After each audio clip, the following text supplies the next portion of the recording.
쿠팡이 어제 자체 조사 결과를 기습 발표했지만 여전히 신뢰성에 의문이 제기되고 있습니다. 정부는 확인이 안 된 주장이라면서 민관합동조사단에서 조사 중인 사항을 쿠팡이 일방적으로 공개한 데 대해 강력히 항의했습니다. 취재기자 연결해 자세한 내용 살펴봅니다. 오동건 기자, 먼저 어제 쿠팡의 발표 내용부터 정리해 볼까요?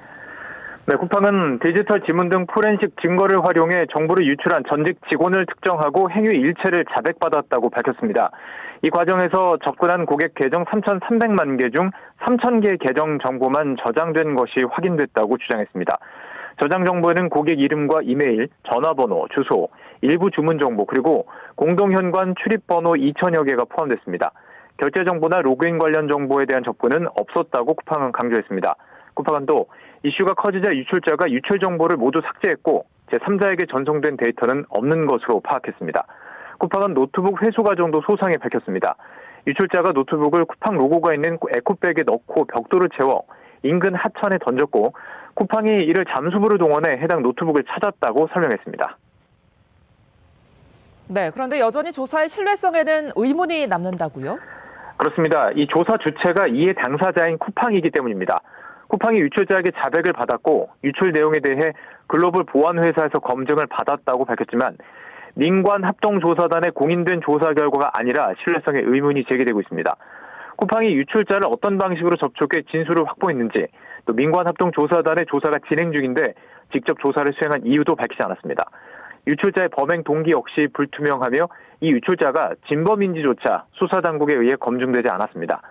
노트북을 찾았다고 하지만 증거사진 한 장 공개되지 않은 일방적인 주장에 불과한 상황입니다. 쿠팡이 정보를 제공했다는 날짜와 경찰에 증거를 입수한 날짜도 어긋납니다. 쿠팡은 지난 17일에 유출자의 진술서 제출을 시작으로 관련 장치 등 일체 자료를 확보하는 즉시 정부에 제출해 왔다고 밝혔습니다. 하지만 서울경찰청 사이버수사과는 지난 21일에 쿠팡 측으로부터 피의자가 작성했다는 진술서와 범행에 사용됐다는 노트북 등 증거물을 이미 제출받았다고 밝혔습니다. 4일의 시차가 발생하는 셈입니다. 쿠팡이 정부에 일체 자료를 제출했다고 밝히곤 있지만 정부 민관합동조사단은 쿠팡이 특정 인물과 접촉한 사실조차 몰랐던 것으로 파악됐습니다. 쿠팡 정보유출 민관합동조사단 관계자는 언제 쿠팡이 해당 인물과 접촉한 사실을 알았느냐는 질문에 쿠팡이 관련 정보를 조사단에 공유하지 않았다고 답했습니다.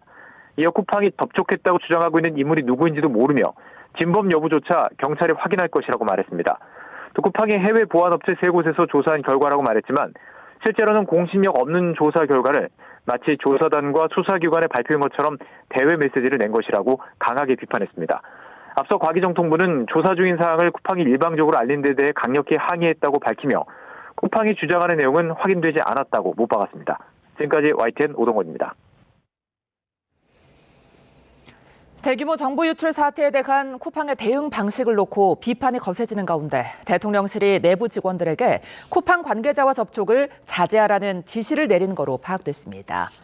대통령실 관계자는 오늘 YTN에 쿠팡의 대관 업무가 문제가 되는 만큼 이번 주 직원들에게 접촉에 유의하라는 취지의 언급이 나왔다고 전했습니다.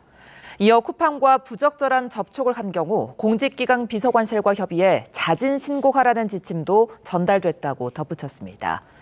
또 다른 대통령실 고위 관계자는 쿠팡의 대응 방식이 부적절해 보인다는 인식이 대통령실 안에 있다며 전체적으로 국민 여론이 매우 나빠지고 있다고 강조했습니다.